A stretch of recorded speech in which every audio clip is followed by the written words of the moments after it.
하나님을 연인으로 사랑하는 즐거움 4-1 하나님의 불과 거룩한 로맨스. 보통 수준을 뛰어넘는 열망보다 더 강력하고 매력적인 것은 없다. 할리우드는 깊고 지속적인 사랑을 경험하려는 인간 심령의 갈망을 이용하여 헤아릴 수 없이 많은 돈을 벌어들였다. 모든 시대를 통틀어 사랑 이야기는 매우 비슷하다. 그것은 여인의 사랑을 얻으려고 모든 것을 팔아치우는 남자의 이야기다. 사람들은 똑같은 줄거리의 영화를 반복해서 보기 위해 영화관으로 몰려간다. 왜 그런가? 그것은 우리 안에 있는 무언가가 경계를 모르는 사랑, 즉 사랑하는 대상을 위해 어떤 희생도 감수하는 사랑을 갈망하기 때문이다. 셰익스피어의 영원한 고전 로미오와 줄리엣은 사람 안에 깊은 심금을 울린다. 그것은 사람의 마음이 사랑으로 불타고 있다면 삶은 그 자체로 존재할 만한 가치가 있다고 부르짖는다. 사람의 마음이 불타고 있을 때는 어떤 희생도 아깝지 않다.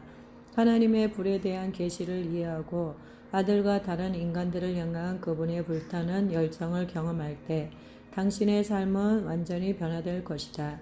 나는 아가서 7장 10절에 그가 나를 사모하는구나 라는 신부의 고백을 너무나 좋아한다.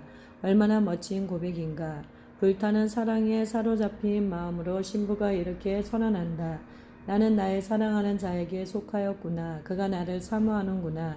하나님께서 그 말씀 안에 담긴 보물함을 여실 때 우리는 그 계시의 능력을 천국에서만이 아니라 지금 이 땅에서 체험할 수 있다는 것을 알게 될 것이다.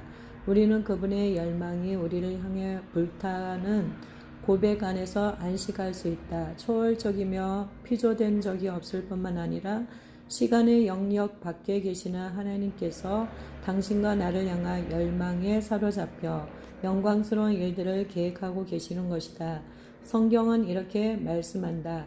기록된 바 하나님이 자기를 사랑하는 자들을 위하여 예비하신 모든 것은 눈으로 보지 못하고 귀로도 듣지 못하고 사람의 마음으로도 생각지 못하였다 함과 같으니라. 고린도전서 2장 9절. 불같이 질투하시는 열망. 많은 사람들이 불타는 하나님 하며 진노와 분노로 가득 차서 자기 앞에 있는 모든 것을 파멸시키는 하나님을 떠올린다. 하지만 하나님은 빛나고 강렬한 열망의 마음으로 불타고 있다. 물론 그 강렬한 열망의 하나님은 사랑을 방해하는 모든 것을 파멸시키는 분이다. 하지만 그분의 불은 먼저 자기 백성을 기뻐하시며 그들과의 거룩한 로맨스를 원하시는 불이다. 신명기 4장 24절에서 분명 모세는 불타는 하나님을 그렇게 이해하고 있다. 내 하나님 여호와는 소멸하는 불이시여 질투하는 하나님이시니라. 하나님의 심판의 불은 자기 백성을 향한 불타는 열망의 불이 흘러 넘침으로 생기는 것으로서 부가적인 개념이다. 그것은 사랑을 방해하는 모든 것을 제거하는 열정이 밖으로 표현된 것이다. 제가 사랑을 방해하는가? 하나님은 신부를 자유롭게 하기 위해 불타는 열정으로 그 죄를 심판하실 것이다. 원수들이 하나님의 백성을 공격하는가? 하나님께서 사랑하는 이들을 보호하시려고 불타는 열정에 사로잡힐 때 심판이 마귀와 그의 군대 위에 임할 것이다. 하나님은 불타는 사랑 때문에 원수들을 심판하신다. 그분의 마음은 점점점 더 불같이 타오르는 질투에 사로잡혀 그분의 신부를 보호하시고 그의 원한을 갚아주시기 위해 원수들을 공격하실 것이다. 지금 당장은 이것이 이해하기 어려울지도 모르지만 언젠가는 우리들 가운데서 우리의 예상을 뛰어넘어 복음의 로맨스에 관해 선포하고 나팔부는 자들이 나오게 될 것이다. 시간이 지나면서 우리의 영안에 깊이 심겨진 열망의 씨앗들이 자라나게 될 것이다. 그 씨앗들은 하나님께서 나를 아가서로 부르신 이후로부터 지금까지 내 안에서도 확실하게 자라나고 있다. 하나님의 불타는 감정. 이제 하나님의 심판이 온 땅에 막 쏟아지려는 순간에 와 있기 때문에 인간을 향한 하나님의 열망을 이해하는 것은 대단히 중요하다. 하나님의 사랑의 열정과 보복의 불은 하나의 감정임을 기억하라. 그분의 기쁨과 열망과 불타는 사랑이 곧 소멸하는 불이며 그 불이 사랑을 방해하는 모든 것을 태워버릴 것이다. 그분의 불타는 거룩함은 불타는 사랑의 표현이다. 출애굽기 20장 5절에서 하나님은 또 다른 차원을 덧붙이면서 이렇게 말씀하신다. 나 여호와 너희 하나님은 질투하는 하나님인즉 하나님의 기쁨은 인간을 향해 초점이 모아지며 그분은 인간을 위해 뜨겁게 타오르는 감정으로 질투하신다. 하나님의 감정은 공포로 몰아넣는다. 이 구절에서 우리는 심판의 위협으로 인해 두려워할 뿐만 아니라 거룩한 로맨스의 장엄함으로 인해 두려움에 사로잡히게 된다. 하나님을 그렇게 만나는 것은 실로 두려운 일이다. 우리가 전에 반역자들이었음에도 불구하고 하나님의 품과 아름다운 장식과 보좌의 영광을 얻는다는 것은 말도 안 될 뿐만 아니라 너무나 터무니없는 일처럼 보인다. 하지만 그것이 복음의 논리다. 그것이 바로 창조주 하나님의 불타는 가슴에서 흘러넘치는 사랑이다. 모세 시대로부터 약 500년 후에 다윗이 나타나서 그 불타는 하나님, 그 기쁨의 하나님을 보았다. 다윗은 거룩한 즐거움의 신학을 발전시켰으며 하나님의 아름다움과 그 아름다움이 어떻게 구속된 자들에게 부어지는지에 관해 언급한다. 시편 36편 8절은 내가 가장 좋아하는 구절 가운데 하나다. 거기서 다윗은 하나님의 깊은 존재와 접촉하여 즐거움의 강물을 마시는 것에 대해 이야기한다. 다윗은 하나님의 열정적인 영적 갈망의 원천임을 알고서 그 안으로 들어갔다. 저희가 주의 집에 살찐 것으로 풍족할 것이라. 주께서 주의 복락의 강수로 마시우시리이다. 대저 생명의 원천이 주께 있사오니 주의 광명 중에 우리가 광명을 보리이다. 시편 36편 8절에서 9절. 그는 거룩한 사랑병의 주제에 관해서도 간단히 언급한다. 다윗은 그 억제할 수 없는 갈망을 가지고 있으며 그 어떤 것도 그를 만족시킬 수 없다. 인간 세계에서 어떤 전쟁의 승리나 어떤 인간적인 체험도 하나님을 향한 그의 깊은 갈망을 만족시킬 수 없다. 다윗은 거룩한 로맨스 신학의 첫 신학자들 가운데 한 사람으로 등장한다. 시편 16편에서 다윗은 자기 백성을 향한 하나님의 즐거움이라는 신학을 분명하게 언급한다. 하나님의 즐거움은 그분 마음속에서 불타고 있으며 그분이 품으시는 사람들에게 부어주신다. 주께서 생명의 길로 내게 보이시리니 주의 앞에는 기쁨이 충만하고 주의 우편에는 영원한 즐거움이 있나이다. 시편 16편 11절. 오늘날의 GT인 교회에는 하나님의 아름다움을 보는 즐거움에 관한 비전이 필요하다. 우리에게는 거룩한 로베스의 비전이 필요하며 그 비전이 우리에게 심판과 추수라는 마지막 때의 도전을 감당할 능력을 부여해 줄 것이다. 성경은 하나님의 불타는 열정의 강에 대해 묘사한다. 다윗 이후 500년 만에 나타난 선지자 다니엘은 다윗이 얘기한 것과 똑같은 강에 대해 언급하지만 조금 다르게 묘사한다. 다니엘 7장 10절에서 그는 그 강을 하나님의 보좌로부터 나오는 뜨거운 불의 강이라고 부른다.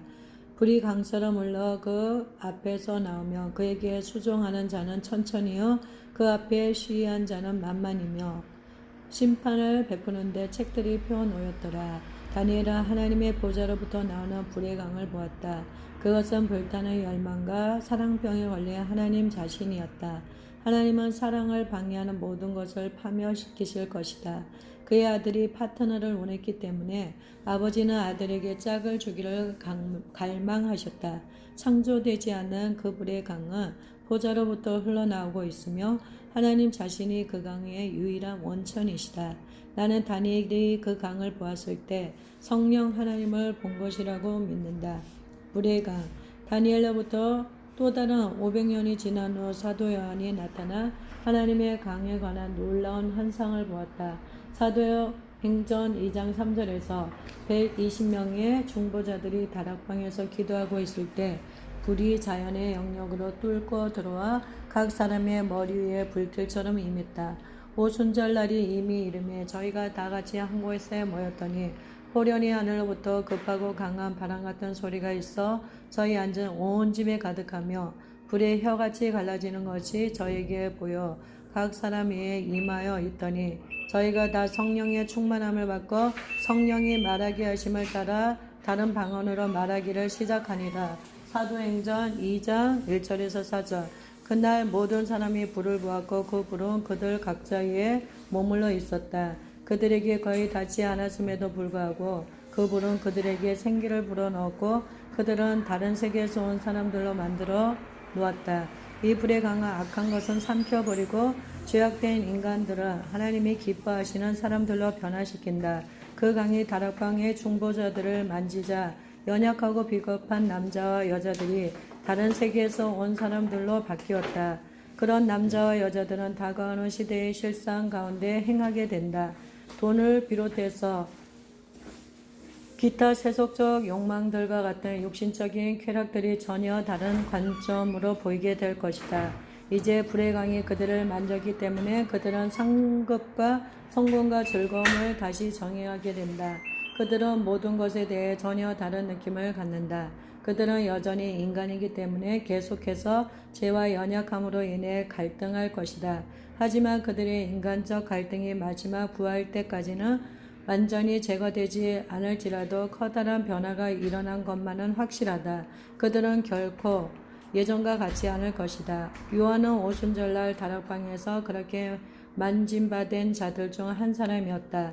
그는 다니엘이 언급한 불에 접촉했다. 그는 다윗이 언급했을 뿐만 아니라 마시기 원했고 헤엄치기 원했던 기쁨의 강을 체험했다.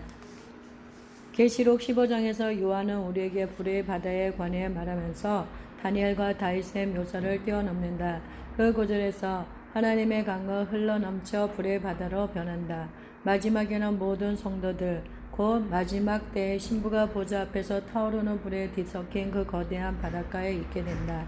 또 내가 보니 불이 섞인 유리바다 같은 것이 있고 짐승과 그의 우상과 그의 이름의 수를 이기고 벗어난 자들이 유리바다 가에 서서 하나님의 검은 거를 가지고. 계시록 15장 2절. 즐거움을 추구하는 것은 오늘날 모든 사람이 기본적으로 추구하는 일이다. 하지만 깊고 지속적이며 숭고한 즐거움은 어디에서 오며 어떻게 얻을 수 있는가? 해답은 사실 매우 간단하다. 그런 즐거움은 하나님의 보좌, 곧 하나님 자신으로부터 오며 불의 강에서 찾을 수 있다. 그런 즐거움은 당신을 향한 하나님의 열망과 열정 속에서 찾을 수 있다. 당신이 직접 그 해답을 경험하고 그 강물이 주는 깊고 지속적이고 숭고한 즐거움을 발견할 때 그 기쁨의 강물은 그 어떤 상황 속에서도 당신을 든든히 붙들어 줄 것이다. 그리고 세상이 하나님의 심판과 대추수 및 승리하는 교회 등 그 모든 것들과 충돌을 일으킬 때 당신의 마음은 초자연적인 능력에 붙잡혀 지탱될 것이다. 그러나 당신의 불의 강에 잠기는 일을 소홀히 여긴다면 하나님은 여전히 교회 전체로 그분의 기쁨을 체험케 함으로 교회를 안정된 기반 위에 세우시겠지만 당신은 마지막 시대의 난폭한 질주에 대비하지 못한 채 남겨질 것이다.